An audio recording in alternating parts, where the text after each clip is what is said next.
Travel ചെയ്യുന്നത് നമ്മൾ ട്രെയിനിലാണെങ്കിൽ ഒരിക്കലും നിങ്ങൾ ട്രാവൽ ചെയ്യുന്ന ടൈമിൽ ട്രെയിനിൽ നിന്ന് ഫുഡ് വാങ്ങി കഴിക്കരുത്. അതിനർത്ഥം എന്താണെന്ന് ഇപ്പോൾ ഈ വീഡിയോ ഫുള്ള് കാണുമ്പോൾ നിങ്ങൾക്ക് മനസ്സിലാവും. ഞങ്ങളൊരു 2:30 ടൈമിലാണ് ആലുവയിൽ നിന്ന് നമ്മൾ ട്രെയിൻ കയറിയത്. ആ ട്രെയിനിനകത്താണെങ്കിൽ ഒരു വൃത്തി എന്ന് പറയണതില്ലായിരുന്നു. ട്രെയിനിൻ്റെ ഉൾഭാഗമൊക്കെയാണ് ഇത്. അപ്പോൾ നമുക്ക് തന്നെ ഉള്ളിലോട്ട് കയറിയിട്ട് തന്നെ കയറാൻ പറ്റാത്ത അവസ്ഥയായിരുന്നു.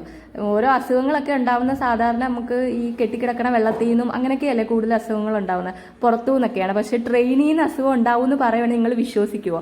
അത് വിശ്വസിക്കണം. വിശ്വസിക്കാനുള്ള കാഴ്ചകളാണ് ഈ കാണുന്നതൊക്കെ. അതുപോലെ തന്നെ നമ്മൾ ട്രെയിനിനുള്ളിൽ നിന്നൊക്കെ ഡ്രിങ്ക്സ് ഒക്കെ വാങ്ങി കുടിക്കുമല്ലോ, അതൊന്നും വാങ്ങി കുടിക്കരുത്. ഒരു വൃത്തി ഇല്ലാണ്ടാണ് ആ ഡ്രിങ്ക് ഒക്കെ കൊണ്ടുവന്ന് ആ വെള്ളത്തിലേക്ക് ഇടുന്നത്.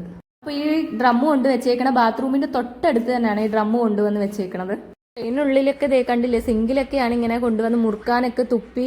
ആ സിങ്കൊക്കെ നല്ല കംപ്ലൈന്റ് അഴുക്കും കാര്യങ്ങളൊക്കെ ഉണ്ട്. അപ്പോൾ കുഞ്ഞു കുട്ടികൾക്കൊക്കെ നമ്മളിങ്ങനെ ഡ്രിങ്കും കാര്യമൊക്കെ വാങ്ങിച്ചു കൊടുക്കുന്നതാണ്. അപ്പോൾ ഇത് ശരിക്കും പറഞ്ഞാൽ നമ്മളാണ് ഇതൊക്കെ പ്രതികരിക്കേണ്ടത്. ഞങ്ങളെ കൊണ്ട് ഇങ്ങനെ പറ്റുള്ളൂ, നമുക്ക് വീഡിയോ എടുത്തിട്ട് ഇങ്ങനെ പറ്റത്തുള്ളൂ. ഇങ്ങനെ പബ്ലിക്കിലേക്ക് ഇടുക, അത് നിങ്ങളാണ്, ഈ കാണുന്ന ജനങ്ങളാണ് ഇതിനെതിരെ പ്രതികരിക്കേണ്ടത്. മാക്സിമം തന്നെ ഷെയർ ചെയ്യാനും മറക്കല്ലേ.